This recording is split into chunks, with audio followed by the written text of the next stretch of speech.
Environ 70% des demandeurs d'asile hébergés dans ce centre situé à l'ouest de Munich viennent du Nigeria. Les autres viennent d'autres États pauvres ou déchirés par la guerre. Ils passent leur journée à apprendre l'allemand ou l'informatique. Ils ont accès aux soins de santé ainsi qu'à 3 repas par jour. Les demandeurs d'asile attendent une décision finale concernant leur dossier de la part du Bureau fédéral des migrations et des réfugiés. Lorsqu'une demande d'asile est approuvée, cela prend normalement 4 semaines. Alors les demandeurs d'asile peuvent quitter le refuge. Dans les cas où les résultats sont négatifs et lorsque la décision est portée en appel, on doit ajouter la durée du processus judiciaire.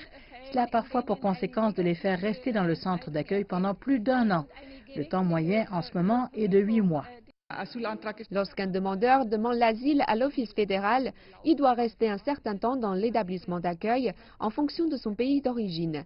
Cela peut aller de 6 semaines à plus. Ceci est régi par le paragraphe 47 du droit d'asile. En vertu de la loi allemande sur l'asile, les demandeurs d'asile doivent être accessibles. Ainsi, ces centres de réfugiés leur fournissent une adresse. Toutefois, la condition dans laquelle ces demandeurs sont détenus fait l'objet de vives critiques. Originaire du Nigeria et âgé de 26 ans, Ojiwan Gideon a passé 2 ans dans les rues italiennes avant de venir en Allemagne. Il est très inquiet à propos d'une décision le concernant. Depuis que je suis ici, ça fait 1 an maintenant, plus de 11 mois que je suis ici. D'autres personnes sont ici depuis 1 an, 6 mois, 2 ans. La personne la plus récente est arrivée il y a 4 mois. Mon problème ici est que le système dans ce camp est mort. Il ne fonctionne pas. Il travaille lentement, très lentement. Les opposants accusent le gouvernement de systématiquement ériger des obstacles.